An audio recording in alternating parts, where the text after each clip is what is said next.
Got me some orange tang in the cup today.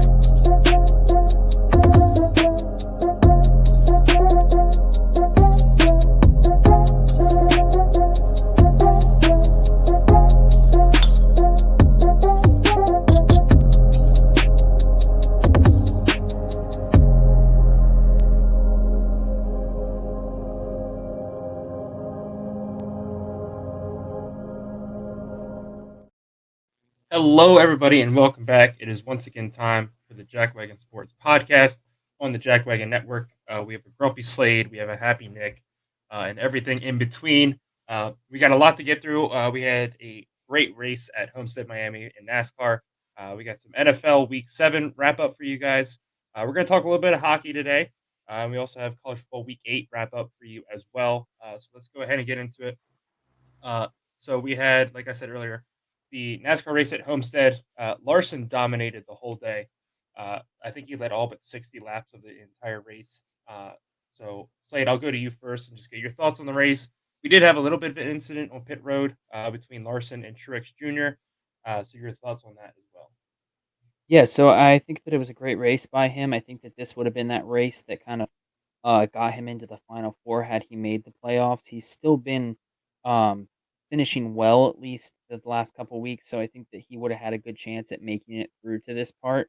But altogether, I thought William Byron was going to be the one to steal it from Kyle Larson and kind of solidify himself in that Final Four with Logano, but it ended up just not being his day. And so it was really interesting because the night before we saw Gregson just dominate basically, and so I really thought with him being in the 88 for Hendrick for filling in for Alex Bowman and stuff that he was going to be able to be like a top 5 car. I mean, you saw I think it was Nemechek and Gibbs both qualified in the top 6 or something like that, and so I really thought that it was gonna be a weekend for the Xfinity Series drivers to just kinda Yeah. go in and show because with them being, either rookies or fill-in drivers, at the beginning of the season, they got a lot of test time at this track because they get to choose test time for certain tracks and stuff like that, so, um, whenever they know they're gonna be getting a couple races, they're allotted a certain amount of testing time, which where I thought that they were gonna be able to really succeed this weekend, but we just didn't see it. You just saw the normal Larson and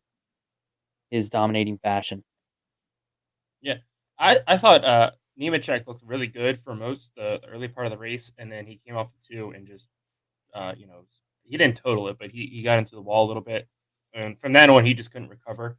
Um, but I mean, he was running really well. He was inside the top five. His car started to fade there a little bit towards the end of that first run. Um, but otherwise, very impressed with him in his NASCAR debut. The Cup cars are so much different to drive than the Xfinity cars, and so to see him be able to come in on short notice, let alone his first ever race. I think he only had 20 minutes of practice time before that, in the Cup Car at Homestead. It was cool to see him qualify well, but also run well for a little bit of the race there. Unfortunately, just lost it all for turn two. Nick, I don't know if you got to watch any of it, but just your thoughts on the weekend. I don't have any thoughts that you guys didn't cover. It was a good race, but apparently Kyle Larson just needs to get wrecked to win a race or to win the next race. So maybe next week or next year we build that into the game plan somehow. Um, but a good race. It's starting It's to get serious as far as the playoffs go. These drivers you can tell watching the race like they know, hey, us last 8, we want to make it to the final 4. We got to do, everything we can. Because obviously you could have something like uh, last round. Sorry, lost word. Last round, and somebody that's at the bottom under the cut line ends up winning a race, maybe kick somebody out. So definitely will be fun to watch the next couple weeks. Yeah. Uh, so let's go ahead and take a look at the points heading into the final race of the round of 8. So again, Logano has his spot locked up, and nobody here is safe by any means. I mean, the last round we saw a lot of the guys heading into the final race were 30 points clear of the cut line. Hey, you just got to finish X position in the first stage or second stage, and you're locked in. Um, Nobody from Chastain, all the way down is locked in. There's been some concern developing around Chase Elliott. He's just been getting caught up in other people's messes more so than anything. But there's also been a few mistakes, whether it's on pit road, strategy wise, or whatnot. Um, Vegas, he did not have a good car at all. This past weekend at Homestead, his car was running a little bit better, but still not where they wanted it. Martinsville tends to be a strong track for him, but Slade, I know he's your boy. Is there any danger of him missing the cut this week, or how do you feel about him heading into Martinsville? I think that they need to focus on qualifying because obviously it's very hard to pass at this track. I was listening to some other people talk about it, and they basically said that if you qualify in the top 10 at the beginning of the race, you're pretty much guaranteeing yourself some stage points there. I think that that's what they need to fight for. I don't think they fight for a win here. I think that there's too many guys that are much better than him at this track for him to try and kind of play the route of just trying to be there at the end, and that gives up too many stage points to try and be at that part at the end. I think that they just act as if it's half the actual distance of the race and just try and be up front for the first 2 stages to get the stage points because realistically that should lock him in unless he would crash out the next lap and be done.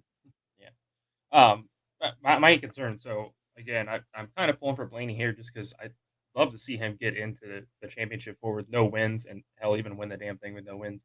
Um, but this past weekend, I think was his best shot to really improve his point standings.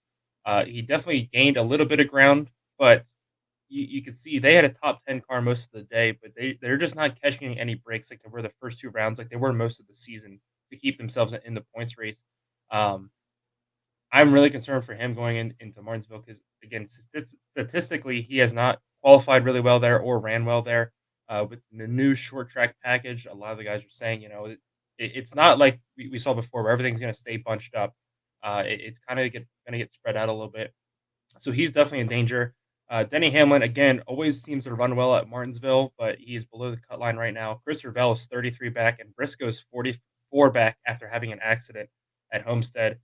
So both of them are, excuse me, basically in a win or go home situation. Uh, Nick, let's get your pick for who you think are going to be the four sent home after Sunday. 4 sent home. All right. Well, I filled out one of them NASCAR pick'em things on Facebook. Logano's already in, and I had said yes for Elliott and Hamlin to make it. So who's my fourth?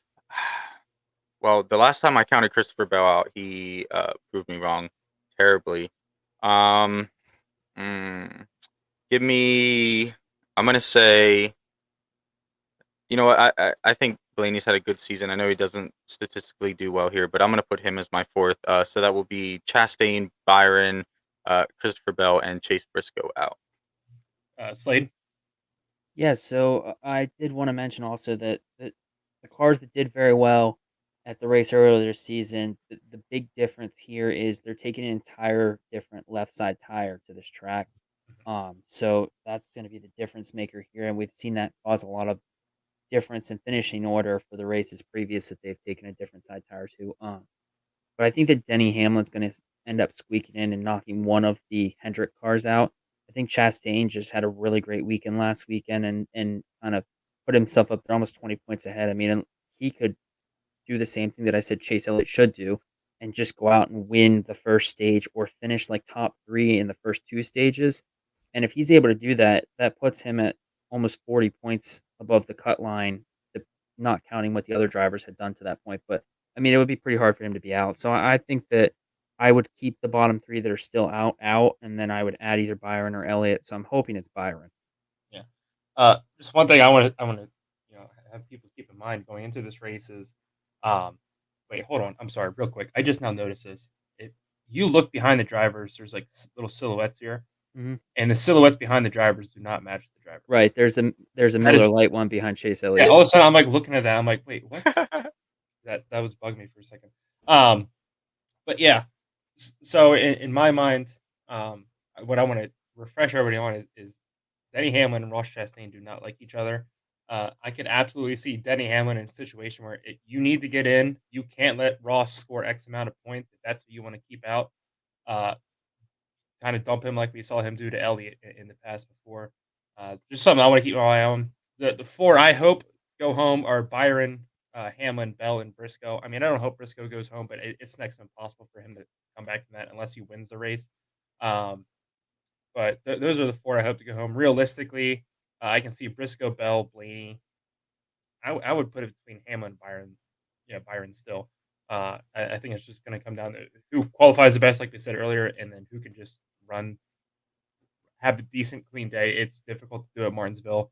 There's gonna be a lot of crazy shit going on. And Uh, Byron, I think he led like 180 of the laps at the last time they were here, which yeah, makes it really difficult on someone like Blaney or Hamlin and even Elliott to think that they're gonna have a good chance at making it in because Byron could realistically end second. Like he could lead every lap, win both stages, and take second in the race, and end up being second in the points playoffs that we see here.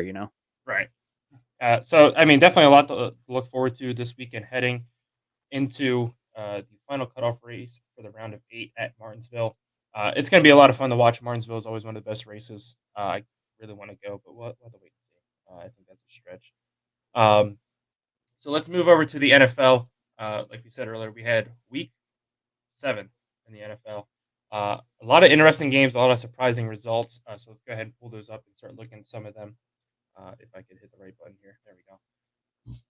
Uh, Nick, we'll go to you first. Your big commies pick up a huge win over the Packers at home with Taylor Heineke back in with Carson Wentz out. I'll just let you talk about this game. Yeah, I'm gonna try to keep this as short as possible. I personally asked at the beginning of the season, and even if you ask me now, I would tell you that I think Carson Wentz is the better quarterback. However, I think that Taylor Heineke is the better quarterback for this team. Um, every side of the ball showed a completely different energy on Sunday, and while I'm sure there's probably other things that attributed to that. My biggest thing for me was Taylor Heineke being out there. Everybody always talks about his heart. He always has energy. He's always picking his teammates up, and I think that made a huge difference for us. Uh, I'm not going too far on this win because Green Bay is not the typical Green Bay. This is like Green Bay in the NFC Championship. Green Bay, not The regular receivers season. have butter on their hands. Yeah. So, what, it's good. We got 2 in a row. I'll take it. We have, I want to say Minnesota up next, but I could be wrong about that. But just keep moving, keep going forward, and we'll see what happens. Yeah, and Green Bay doesn't get an easy schedule from here either. They play Buffalo on Sunday night this week. Aaron Rodgers has been saying, "Oh, everybody's starting to doubt us now." He's like, "Now we're in the perfect position, especially going into Buffalo, where absolutely nobody's giving us a chance." Uh, I, I think the Packers, and I know as soon as I say this, I'm going to jinx them, just like I did Texas this weekend. But I think the Packers are done. I think there's no receiving core there. Their defense is next to awful. It's been good enough to keep them in some of these games, but to be 100% fair to Washington, I can't believe Green Bay gave up 23 points, or yeah, 23 points. Um, so I have zero faith in Green Bay. They get one more win against the Bears, and who knows, that might be the last one they get this season. Another surprising result we had, the Chargers lose at home to Seattle. Geno Smith continues to impress this season. 20 of 27, 210 yards, 2 touchdowns, and 1 interception. Justin Herbert did not have a bad day either. 33 of 51, 293 yards, 2 touchdowns, and an interception. Uh, Los Angeles just could not move the ball most of the day, and Seattle's defense could very well carry them to a postseason berth, which would be hilarious, especially if the Broncos missed the postseason. Um, so, you got any thoughts on this game? Yeah, I think that just looking at Herbert's completions there, you coulda looked at that and just been like, "Yeah, they definitely deserve to lose," when he's throwing 33 of 51, and an interception. I mean, he can throw the ball long, which makes his 293 yards look impressive, but that also could be on, like, I don't know, a total of 10 of the 33 completions? Mhm. Nick? Yeah. I hate to say it. I was thinking about this while I was at work today. Um, the Chargers have to be I don't even know what word that I want to use for it. But the biggest smoke show that I have seen in my time watching the NFL. This is 3 seasons in a row. Well, we'll be generous. We'll say 2 seasons in a row where we thought the Chargers had the team. Not just we, but everybody thought that the Chargers had the team to make a playoff run, maybe even a Super Bowl if they could, get past the Chiefs. And they have lived or not lived up to those expectations in either of those years. Granted, this is a surprisingly good Seattle team. what Gino's got going on over there. It's impressive. He's not he ain't no Patrick Mahomes or anything, but he's leading the team to wins. They're in first in their division. They're probably going to stay in first in their division because their division is a crap show. But the biggest surprise here is just the Chargers not performing how everybody thought they would. Yeah, I think I said this before this season. It's definitely time to move on from Brandon Staley. He is not the coach everybody thinks he is. Analytics can only get you so far in the NFL, and a lot of teams are starting to figure that out. Not just in the NFL, in college too. The chart says to do this. We got to do this. It's football is not a chart game. The charts can definitely help you, but if you bury your face in these charts and these stat sheets and all this other stuff, you're not going to be successful. And we're seeing that in Los Angeles more than anywhere because Brandon Staley will not get his head out of the stat book. Um, a- as far as Seattle goes, I think, like I said earlier, they're definitely in good position to make a playoff run. Uh, and if you look at the AFC West now, this is a division going into the season we thought could easily get three teams into the playoffs. And now we're looking at they might only get the Chiefs in, and that's only because they're going to win the division. This has gone from one of or having the possibility of being one of the best divisions in football to being one of the worst outside of Kansas City. I mean, you look at Las Vegas too. I think they should have never moved on from their interim head coach, and I can't remember his name. I'm not even going to try and say it. But Josh McDaniels is not a good head coach. I don't know why anybody thought this would be a good exercise to try again, but he's burying that team as well. So it's kind of honestly sad to see a little bit. It's Um, kind of like um NFL wide, like league wide too. I feel like this year teams just aren't as good. Like you have Philly on one side and Buffalo on the other, and really, like we talked about it before, that's it. The Chiefs sometimes look like they could make a run at the Super Bowl again, but not consistent enough. Compared to the Bills, it's very weird. There were a lot of teams that we thought were going to be very competitive, and have a really good shot to make a Super Bowl run. And other than those two I listed, maybe the Chiefs. That's it. Speaking of the Chiefs, they beat the 49ers on the road, 44 to 23. It was not really even that close. Garoppolo, 25 of 37, 303 yards, two touchdowns, and interception. Mahomes, 25 of 34, 423, three touchdowns, one interception. The big news of the week heading into this game is Christian McCaffrey was traded from Carolina to San Francisco, so he gets to go home to the Bay Area. Nick, your thoughts on that trade and then this game as well?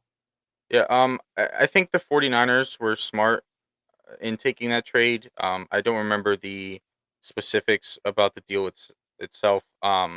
But as far as acquiring McCaffrey, I think that it was a smart move. If he's healthy, him and Samuel running all over the field, and you got to make sure you know where both of them are at all times, is really going to help Jimmy G out because we all know, Jimmy G's a serviceable QB. He's, nothing crazy. But having those two guys to throw to, hand off to, whatever he wants, and Kittle, hopefully those two or adding CMC will help free up Kittle a little bit. I know he's having a underwhelming season, but I think it's good for them. I think if anybody really has what it takes to compete with Philly in the NFC, it could be San Fran if CMC's healthy. But I need to see this defense step up a little more. They've kind of lapsed a little bit this past week or these past weeks. And like I said, the Chiefs. I think they're a competitive team. I think they're a great team. I don't know if they're with Buffalo this year. I know their game together was close, but I see the Chiefs being very inconsistent. And if they continue to be like that, they're not going to be able to make it to the Super Bowl. Slade? Yeah, I mean, I think that Garoppolo, we know he gets paid $500,000 to play each game now at this point, or to play the most snaps as quarterback for the game, I think. So I think that he's just going out there, kind of going through the motions, and I think that Christian McCaffrey going there at this point is gonna really boost up this team. I think that we could definitely have this if this game was played again in maybe 2 or 3 weeks when they have, like, their offense running all together and stuff, I think that we would definitely see a much closer game because, like you said, I don't think 23 to 44 even warrants how distant this should have been. I mean, Mahomes threw for 430 yards almost. Yeah, I mean, this was a game at halftime. It was a one-score game, and in the second half, the 49ers just kind of shut down. I think the 49ers are the kind of team that's going to sneak into the wild card, and they might have a season like they did last year. They go on a couple, wins, end up in the NFC Championship game. Just because I feel like the NFC division as a whole is so wide open outside of Philly. Like everybody has seen how good Philly is to this point. Obviously, they need to stay healthy and so on. But I don't see a number two team in the NFC to challenge Philadelphia right now, which sucks to say. But uh, I mean, everybody thought the Packers would still be the Packers, and yeah, they lost Devontae Adams, but you know, for years Rodgers has thrown to terrible receivers outside of Devontae Adams. Um, I legitimately just I can't think of another team to even match up with Philadelphia in the NFC Championship game right now. That's my biggest concern. So But I before we mean, move on, you reminded me of something. You're a Bears fan, so you probably see it. But did you boys see Robert Quinn got traded to the Eagles? unfortunately, I mean, good for him because he deserves to be on a good team, um, and I'm excited to see what he can do going forward. So does But Roquan, but it's he's about to get franchise tagged. So yeah. The Uh, stat line for this first game is fucking crazy. and the worst part is And then the Zappy second one, Jackson 9 of 16. because he's a running back. He's not supposed to be a Yeah. oh running back. boy, But I mean, speaking of teams that could end up in the NFC Championship game, here the Bears. They won almost. I'm just kidding. That's not. he almost got through without laughing. The Bears whooped up on the Patriots on Monday Night Football. Uh, Complete 180 from what I thought was going to happen. I didn't even bother watching the game because I didn't think it was going to be this close. Let alone, well, not close, but anywhere near this result. Bears 33, Patriots 14. Justin Fields 13 to 21, 179 yards, one touchdown, one interception. Mac Jones was benched in I believe it was the second quarter after his second interception. Bailey Zappi comes in, goes 14 to 22, 185 yards, one touchdown, two interceptions. He had the Patriots in the lead at one point, and they played Stacy's mom, and then he kind of fell apart. So He was singing on the yeah, they sidelines. should probably stop playing that song now. My thoughts on this game is, wow, the Patriots suck, and I didn't think we were this good. I didn't think we could ever score 30 points in a game this season, but I mean, here we are.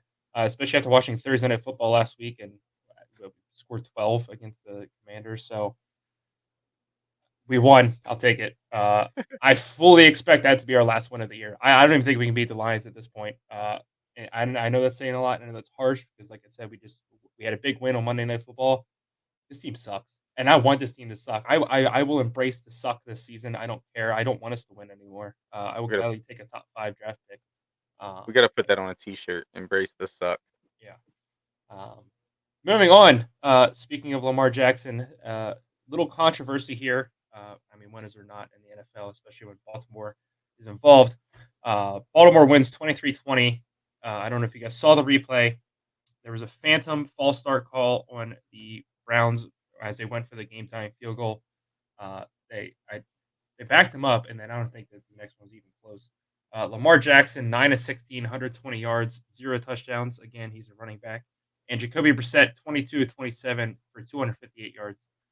No touchdowns because he has Nick Chubb. He doesn't need to throw touchdowns. Slade, any thoughts on this game? Yeah, I just think that the Jackson stat line, 23 points and no touchdowns, 9 reception or completions is just pretty crazy. Nick.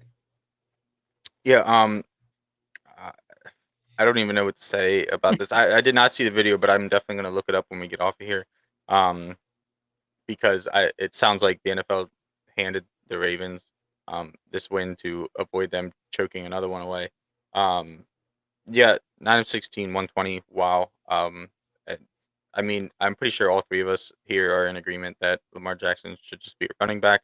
Um, it's just nice to see because I love the Baltimore people. Oh, Lamar Jackson's a franchise QB. Okay. Oh, when you start winning playoff games, let me know. Yeah. And probably the surprising team in the NFL to this point. I mean, both teams in New York City are surprising. I guess technically, whoops. Oh, there. He just wants to skip ahead to that first Yeah. college game. I am excited to get to that, but um, the Giants and Jets are both. I think it's 5-1, 6-1 now. Yeah. I don't know. They have Five one and one. loss. They have one loss. Yeah. Um, I don't want to talk about the Jets this week just because of the simple fact that Zach Wilson has done nothing. It's his whole team, and now they lose Brees Hall. So I think that the jet is about to crash into the But they Hudson. did also get Robinson. Yeah. Um, I don't but the think he's as Giants good as we thought. But and the final score was not 44-23. I just want to point that out. I was wondering why you pointed out the fact that the Jacksonville's last play was stopped at the 1 yard line. I'm like, who the hell cares? They lost by 21 points. No, that is not the right score, and I'm too lazy to look it up now. Daniel Jones did have a good day though, 19 to 30, 202 yards, one touchdown. Trevor Lawrence, 22 of 43, 310 yards. And yes, Jacksonville was stopped on the 1 yard line of the final play to win the game. It was not. Yeah, so the Giants had 23 and the Jaguars had 17. Okay, there we go. Yeah. So yeah, it was not to make it a respectable loss at 14 points instead of whatever that is. Slade, any thoughts on that game? I mean, based on the score you put up there, I just think they were trying to help the betters out by going for it there at the goal line. Actually, you know what? I know who's going to be in the NFC Championship game now. It's going to be the Eagles and the Giants are somehow going to win, and then we're going to have a rematch of what like Super Bowl like 30 something with the Giants and the Bills.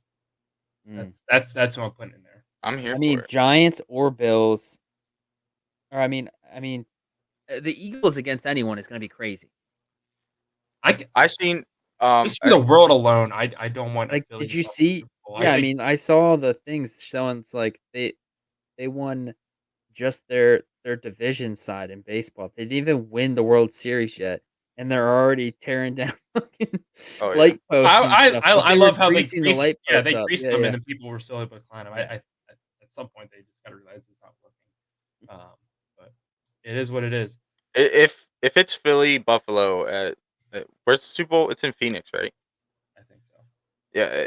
If it's Philly Buffalo, the city of Phoenix is gonna be burned down by the There's end no of the way year. they're gonna have enough alcohol in the world to host that Super Bowl. Yeah, there's gonna be whole buildings falling through tables. Like it's gonna be ridiculous. Well, at that point, they might as well move it to like a northeast location. Like move it to Boston. Like Yeah, it's two fair. teams that are used to playing in the cold. Like let's just have a cold game. They Let's just make do it. it. They make it in the dome though. No, no, They're I playing don't. the Syracuse dome. How about that? Those two teams in the Even non. worse. What's that? That'd be even worse. Oh my god, the building would implode. That's what I don't want. I want the air to escape. The players would be getting drunk off of the breath of everybody else alone. Mhm. For real. Moving on, let's talk a little bit of the NHL. We got Slade into it this year. Nick got into it last year. I about to say your name about 4 times there. So we just want to chat a little bit. We're about 2 weeks into the season. Get some thoughts on where you guys feel like your teams are right now. Any questions Slade might have, and just who's been surprising you player wise, team wise, for good or bad, up to this point in the season. Nick, we'll let you. No, I lied. Slade, we'll let you go first. Any questions about being a hockey fan? First So my first question is, do they not play the same amount of games, like, roughly in a 2-week period? Because, of all, no, like, yeah, looking at the team stats and stuff like that, mhm. it's weird because St. Louis has only played 4 games, yet the majority of their conference has played 6 or 7. Yeah. They break up their schedules weird, just so like 1 week you might play 2 games back to back weeks. The next game you might play four. I mean everybody will play the same amount of games in a season, but No, no, yeah, no, they I figured yeah that. I just yeah figured that, like, they kinda planned it out so that each team played, I don't know, maybe, like, 7 to 8 games in a 2-week span. yeah But they it's not just even kind close of to that because you said, like, 2 weeks, and what I'm seeing, it shows that, the Blues have only played 4 games. yeah they break up the schedule. It depends on travel too. Okay. Like Pittsburgh is on a West Coast trip right now. They played Edmonton on Monday. They played Calgary last night. Now they have a 2-day break. They're gonna play Vancouver and then Seattle. Could you So a imagine lot, the time yeah, changes? yeah, a lot of that is just broken up because hey, we're going on trips. Teams need to come travel to us and things like that. It is a little weird they have only played 4 games. I will say that is surprisingly light. Um, but yeah, they mix it up. So I mean, we can be looking back in another 2 weeks and they might have the most games played in the NHL. It's just the weird ways they break up the schedules. Yeah, and I mean, I think that the only other part that I just wanted to throw in there is that Nick and I's teams did play. It was an overtime battle, so it was a really good one. It was. It I was was. surprised nobody was texting the whole time during that, but uh, I didn't even think about it. I'm not used to Slade being a hockey fan yet. yeah. Uh, Gotta get it. Gotta get in the rhythm. Pittsburgh and Seattle play this week. It'll be Yeah, uh, Saturday. I think it. Yeah, Saturday. Um, of course, you have a back to back with Vancouver and then you guys, so that might be rough. And now I got to wait up till 10 p.m. to watch that game. Exactly. Um, Nick, any questions from you so far? I mean, you're only a year into this, so you still might have questions. I don't. I don't believe so. As far as questions go. Well, then let's get it. What teams have been surprising you, good or bad, and players, good or bad, in the same breath? Nick, we'll start with you. Yeah. The As far as good goes, team that surprised me is Boston. They've jumped out to a 6-1 start.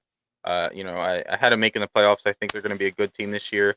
But it is very hard on any given week unless you're like Colorado, to win 6 out of 7 games, let alone at the start of the season when not everything's running as smoothly as you would like it to. So shout out to Boston for coming out hot. I haven't, as far as players go, I haven't really seen um, any that have particularly like jumped out or surprised me or anything like that. The good players are playing good hockey.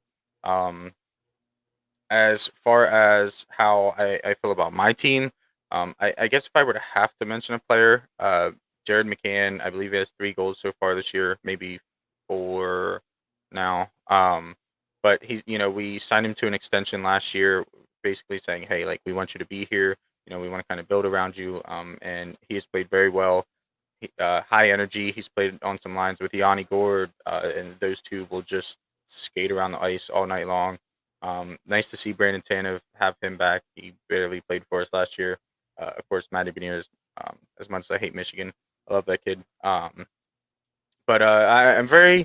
I don't want to necessarily say surprised because I knew that our offense was going to be better this year. But we have come out. We just dropped 5 points against Buffalo, who had won 4 out of their first 6, I think, um, and only allowed them to score one. So it was very good to see that. I think when we got a bunch of new players. I believe there's 4 in our main rotation that we got, 3 on offense, 1 defense, I believe. So as those players start to get in more, or not get in more, but get used to who they're playing around, as we figure out the lines, I think this is going to be a very dangerous team and a very fun team to watch. So I'm very excited about that. Slade, any thoughts on teams that have surprised you, good or bad?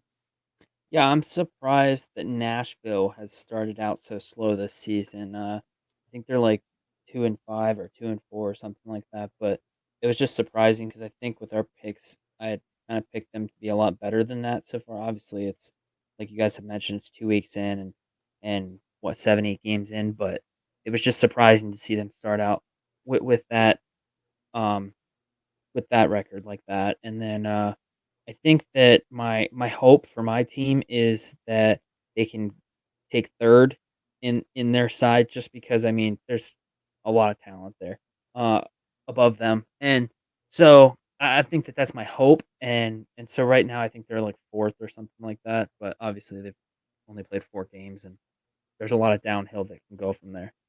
Yeah, I mean it's still early.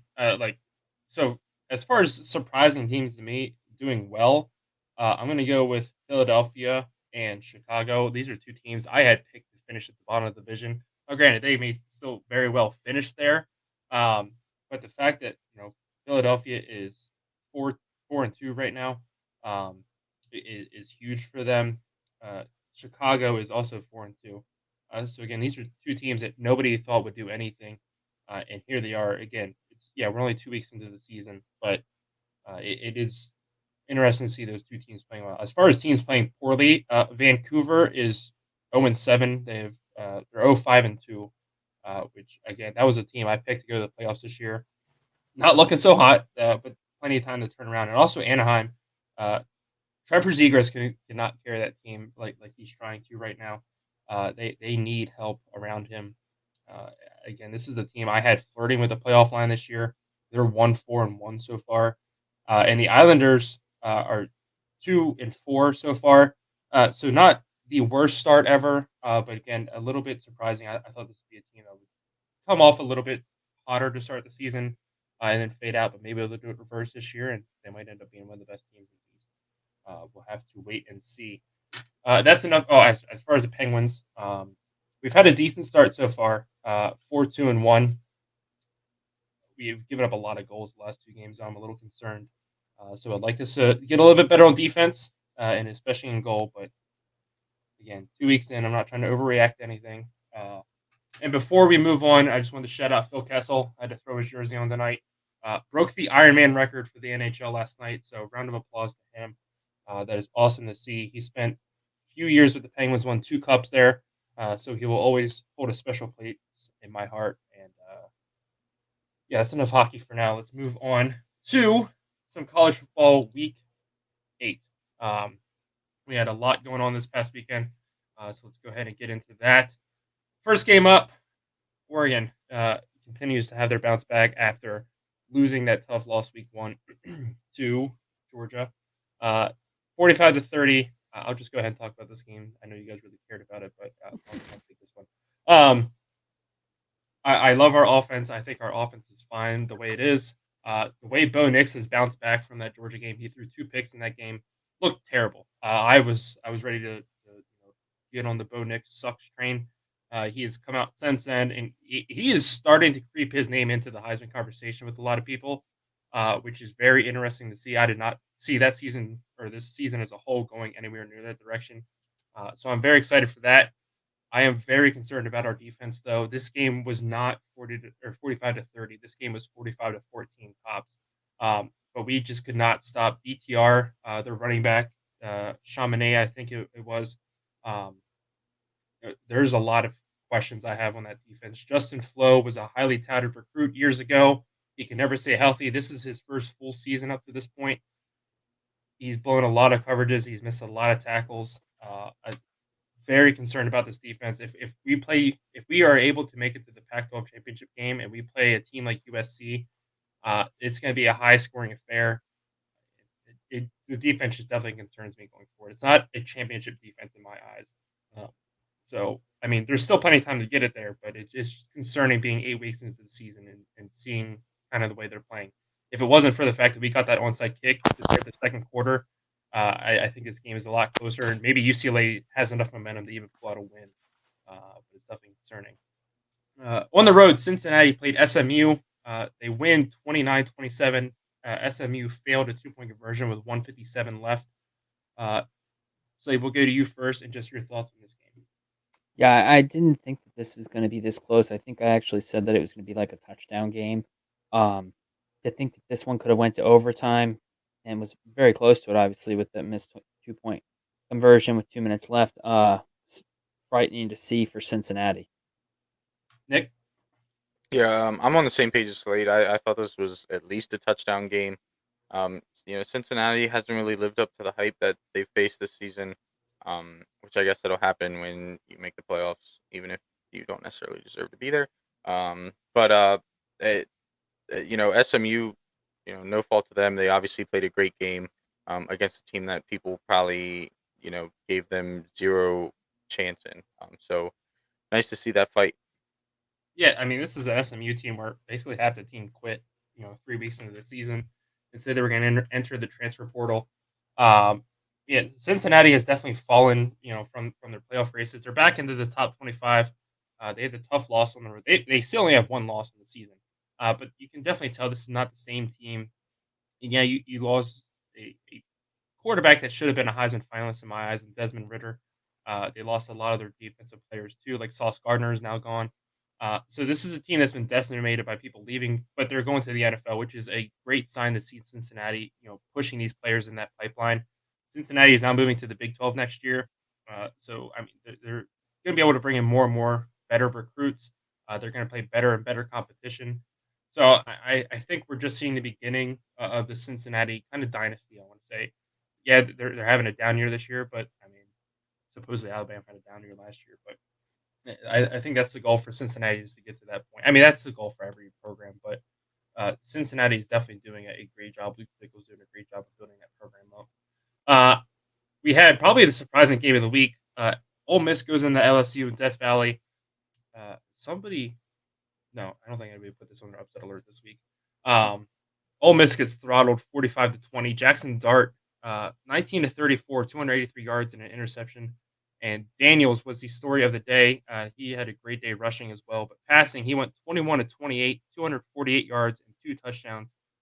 Slade, I know you were drinking all day at the Whiteout tailgate, but just your thoughts on this game from anything you saw and obviously the score. I wasn't even drinking all day. I went to the tailgate for 2 hours, then came home and slept because I had to be up, like, 1 a.m. to drive to work. Um, but it disappointed. I mean, Lane Kiffin is in a hotel room with, I think, his daughter and her friends making TikToks before the game, and then they go out, and that's what they do. Uh, get beat up by 25 points. Just did not see that coming. Nick, Yeah, Lane Kiffin just needs to shut the hell up and focus on football, and stop making jokes and making TikToks before games. Um, uh, as far as how the game actually went, I believe I had said it on here before. Jackson Dart to me is a like Dollar General Sean Clifford. When he's on, but when he's off, boy, is it ugly. Um, and while 19 of 34, 283, one interception isn't the ugliest game I've ever seen, you could just tell watching this game he was missing some throws. Didn't look like the same Jackson Dart that we seen last week, leading to a win. I do not think that LSU is 25 points better than Ole Miss, but Ole Miss kind of went out there, whether it's Kiffin's fault or Dart's fault, whatever it is. They almost seem like they thought they were going to walk over LSU, and LSU ended up walking over them. yeah. I feel like this is just Lane Kiffin as a whole. I mean, we've seen in so many years past, he has really good teams under him. He'll have a really good record, and then they come up. Not that LSU was supposed to be an easy game by any means. I definitely thought this was going to be a fight, but it's those kind of games where it's, hey, we're going into a hostile environment. It's going to be a tough game. We got to bring our A game, and they just fall flat on their face. I mean, we've seen it for the last few years at Ole Miss. We've seen it at USC and Tennessee before that, and I mean, the NFL was the NFL, but. Definitely something needs to change with Lane Kiffin in his coaching style for these big games. It almost seems. Um, moving on, Slade, do you want to talk about it? Um, No. no. Okay. Uh, of course, the moment I say Texas is back, they turn around and lose in terrible fashion. They led 31. I think it was 28 going in halftime. And they scored 3 points the entirety of the second half. Quinn Ewers 19 of 49. Not good. 319 yards, 2 touchdowns, 2 interceptions. Spencer Sanders 34 of 57, 391 yards, 2 touchdowns, 1 interception. And penalties, Texas had 14 penalties. Oklahoma State had 0. Uh, we'll move on from Slade. Nick, your thoughts on this game? Yeah, first of all, the penalties, that is tough. You were not going to win probably any games taking that many penalties and not having any for the other team. Texas, kind of like you said, we finally, all three of us, Slate's, been riding, but the two of us, finally give them some credit, and they come around and do this. And it's not all them. This is the Oklahoma State defense that every time I mention Oklahoma State defense, this is what I was talking about. They managed to hold Texas to only the 34 points with the way their defense has been playing. I thought for sure, and the way Texas offense has played, I thought for sure they were dropping 60 on them, but held them to almost half that.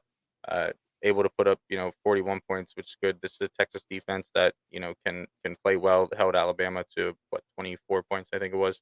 Mhm. Um, so this has kind of been the college football season, at least here on the podcast. Every time we finally jump on someone's bandwagon, the wheel falls off. So I at mean, least, usually it's me. I I mean, bought an Oregon Ducks jersey. You guys gave them the Texas Longhorns credit, and this is what happens. yeah, 14 well, penalties I said and someone that can throw the ball 50 times and only get 19 completions. Well, uh, 21 if you count the 2 completions that the defense made. yeah, um, I, I said on Saturday's show when I picked Oklahoma State to win. I was Correct. like, you know what, I've got on these other bandwagons so far. I got on the Kansas bandwagon. I drove that into the ground. And it was time for me to get on the Oklahoma State bandwagon and do the same thing. I picked them the last few weeks. They lost last week to TCU. I was like, you know what? Let's just put this in the ground and forget about it. But then I think I said the magic words where I said Texas is back, and I think that's what was the death knell for them this past week. Um, but I mean, they are by no means out of this. I mean, Oklahoma State can easily lose another game. Texas does play TCU coming up, and we're going to talk about TCU here in a little bit. But that is a key game. So Texas is by no means out of it. I am by no means safe from having to get that tattoo. I think every week I just need to keep saying Texas is back, and I'll be fine. Moving on. Speaking of teams that have fallen from grace, BYU gets blown out at Liberty, 41-14. Uh, I keep forgetting his first name, but Hall for BYU goes 16 to 34, 187 yards, 2 touchdowns. Bennett for Liberty, 24 of 29, 247 yards, 2 touchdowns, 1 interception. And Day Hunter for Liberty, 23 carries, 213 yards, and 1 touchdown. Uh, Say, we'll go to you first. Yeah, I mean, I picked Liberty and thought that running would be the winning point for them, but damn, did he damn, did he have a weekend. Nick. Yeah, my turn is it because you said Texas back. I don't think I might have said Texas back. I don't remember. But BYU was the bandwagon that I officially hopped onto this weekend, and was sorely mistaken. I thought if Liberty had a chance that it was at least going to be close, and it was the exact opposite. That's a 27-point win. Um, I don't. Sometimes I'm wrong. I don't know what to say. All right, so we lost Slade. His laptop died. We'll see if he comes back. Uh, Probably, I think the surprising game of the week. We had Alabama 30, Mississippi State 6. I thought Mississippi State would put up a little bit more of a fight. I mean, to me, I think their defense played as well as it could. I don't think they were fully going to stop Alabama's offense. But Will Rogers has just completely just fallen apart the last few weeks. This is a team that went into Kentucky last week. They couldn't move the ball at all. I thought they'd be a little pissed off about that. Mike Leach said something during the game at halftime. He was like, "Oh, he's like, we just need to be smarter and be more aggressive with our play calling." And even the announcer was like, "You call the plays. Like, how do you say the team needs to be more aggressive when you are literally the one doing this?" Yeah. It's just, I don't understand it. Nick, your thoughts on this game? Yeah, I'm right with you. I thought this was going to be closer. You know, you only complete 50% of your passes, and you're throwing 60 of them. It's not a good formula for winning. Um, like you said, you can't sit there and say we got to call more aggressive play or be more aggressive with our play calling. Yeah, maybe he doesn't call defensive plays or whatever, but regardless, like you're the head coach, you literally have control over all of this. So if you need more aggressive play calling, look your coordinators in the eye or look yourself in the mirror, whatever it needs to be, and you know, get the play calling more aggressive. As far as Bama, I think that this is still the way this game was played. If any other opponent only scored 6 points on Bama, they're probably dropping 50 plus on them. So I'm still not sure, or not even not sure. I still think that this Bama team is an outside of the playoff, um, team this year. I do not think they're up to that level. And they have a relatively easier schedule, with the remaining games of the season. But again, I don't think in the SEC championship that they have a shot, no matter who they're going to end up facing. Yeah, it's I. This is definitely not the same Alabama team that we've seen bounce back in years past. They had a lot of hype coming into the season. They had the returning Heisman winner and all this other stuff. I am definitely concerned if I'm a Bama fan that, and the worst part is even when Bama looks bad, they're still better than I would say 90% of the teams in the country. Yeah, So it's hard for me to sit here and say, "Oh, this Alabama team sucks." I'm not. I don't want to come out and say this Alabama team sucks, but they're in my eyes. I definitely have five, if not six, more teams in the country ahead of them. Not even just because of yeah, that's how the rankings are right now. I think there's teams ranked lower than them that honestly play at a higher level than them that I am concerned about Alabama going forward. We said this on Saturday. Now, granted, we're in week 8. There's still plenty of time for them to turn their season around. They have a lot of tough opponents ahead. Where if hey, they can go out there and play really well, um, you know, uh, that might change my mind. Just the way I've seen them play up to this point, I don't have a lot of faith in Alabama. I mean, they always pull some random crap out of their behind in the SEC championship game and seem to win. Games that nobody thinks they had any shot in. But this some just feels different about this Alabama season. Uh, agreed. Moving on, we had the whiteout game. I talked about the Oregon game. I'll let you talk about this. Yeah. I mean, I know that Tanner Morgan was out. We talked about it on Saturday. Their QB. I forget his name, but he stepped in with a lot of confidence there earlier on in the game, which was very surprising, especially in the white or with the whiteout crowd. Um, I was most surprised though by Clifford. Um, we had talked about outside the podcast. Clifford has never lost a whiteout game. Um, but something I don't know, something felt different going into this game. I was very scared even without Minnesota having Tanner Morgan. We just got gashed by Michigan the week prior, so I was hoping that we made some adjustments to the run game, which Franklin did. He put our two of our linebackers, Abdul Carter and I'm totally blanking on who the other one's name. Um, they made their first start together for the season, and it worked. We held Ibrahim. I know that normally 102 yards and one touchdown, you wouldn't necessarily say you held somebody, but he did it on 30 carries, so just over 3.2 yards a carry, which is the lowest of the season. So definitely did a better job than we did against Michigan. It was great to see. I wish that Tanner Morgan would have been there just for the sake of games like this, somebody's missing their starting quarterback. That asterisk kind of goes next to it. But I was glad to see us rebound from the terrible loss last week. Considering the last 2 3 years, we start out 5-0, we lose a game, and then next thing you know, we're on a downhill spiral. So, we got Ohio State coming up. We'll see how we respond with them. Yeah, your rush defense absolutely played much better, but in my eyes, they probably should have played a little bit even better than what they did. Just because coming into this game, you knew it was a backup quarterback who was almost never seen the field in how many years at Minnesota. Uh, which I mean, I do give credit to Manny Diaz. I mean, I watched the first 3 quarters of that game. He absolutely sold out against the run. And that's all you could do in that situation. Um, they definitely have a difficult test this weekend with a dual threat quarterback, a great running back, and also great wide receivers. I think in the past game, you guys kind of match up a little bit better than you did against Michigan, just because I think the secondary learned a lot from that Michigan game. I think Yeah. that's why. Um, but you're, I need to see your rush defense really step up this weekend for me to be like, okay, yeah, you learned your lesson from Michigan.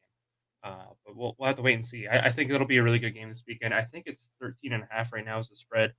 I could see that being a touchdown game. I said the same thing about the Michigan game, Yeah. but well, I mean, we minus I forget what year it was, but like one out of the last 3 years was pretty lopsided. But you think about some of our last games, I believe 2019, we had the lead, gave it up at the end. Last year, I think we might have been driving down the field with a chance to win, if I remember correctly. It's somewhere in those years. So it's always a great game. Even though it's not the whiteout, uh, Penn State fans live for Ohio State coming to town. So I think it'll definitely be might end up being the game. yeah. Moving on, we had a big showdown in the Big 12. Kansas State and TCU. Kansas State was absolutely running away with this. They were up, I believe it was 28-10.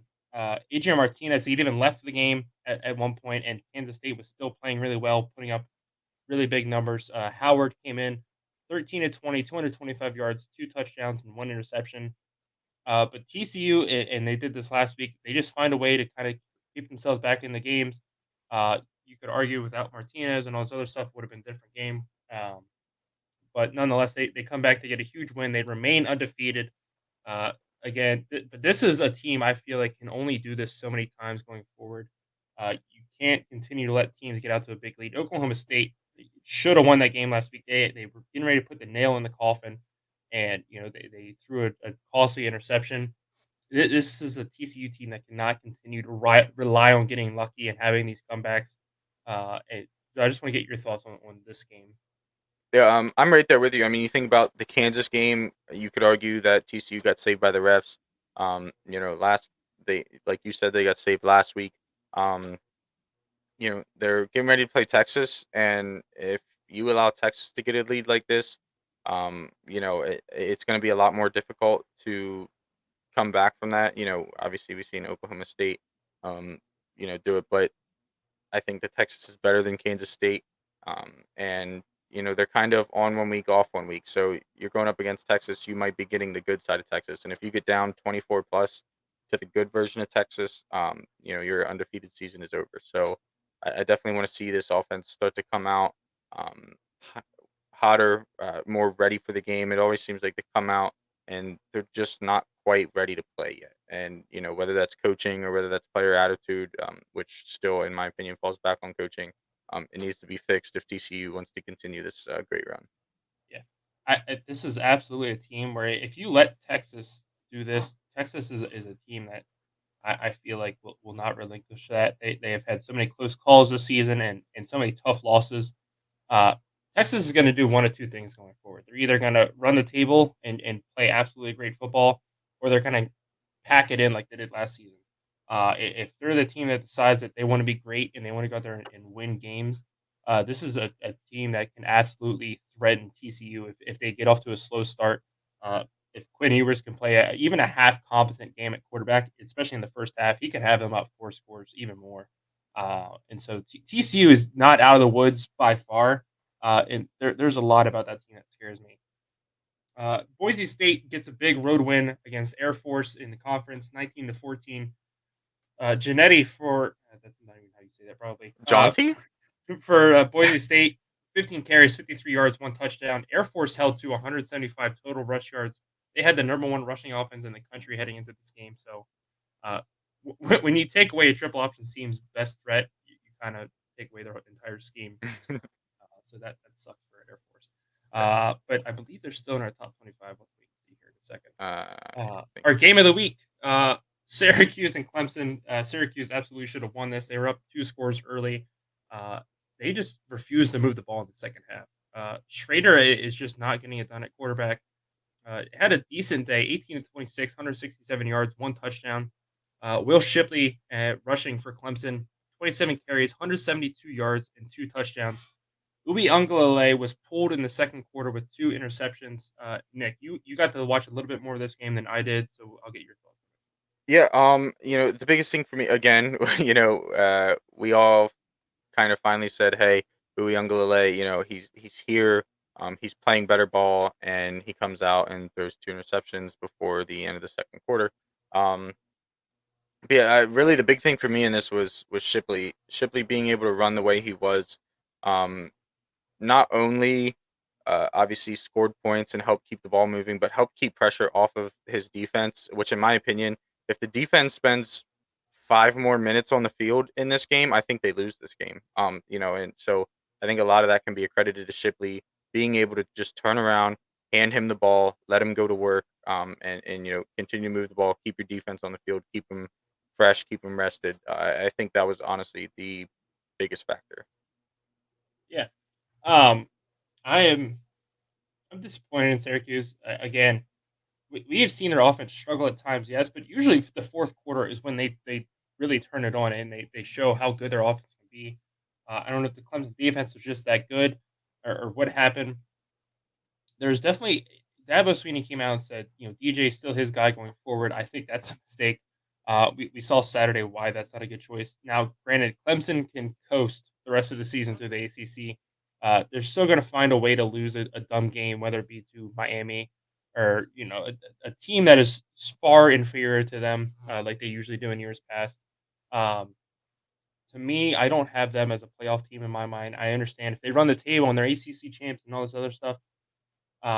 Just watching their body of work, and I understand you put your paper resume down and they're going to get in on that alone. I think they get mopped. Whoever they play in the first round of the playoffs, they could play in a struggling Alabama team, like we just said, and I think Alabama just mops the floor with them. If they do run the table, they do win the conference. Like I said, they absolutely get into the playoffs, and I think it's like I said, their resume, they're undefeated, conference champs, but it's also the Clemson name that they're bringing. They won 2 national titles in the past 5 years or something like that. They've made it a few times and so on and so forth. It, Nothing about this team has me excited. Their defense is good. Will Shipley's good. Well, their defense is okay. Will Shipley's good. Um, but without a good quarterback, you're not going to go anywhere.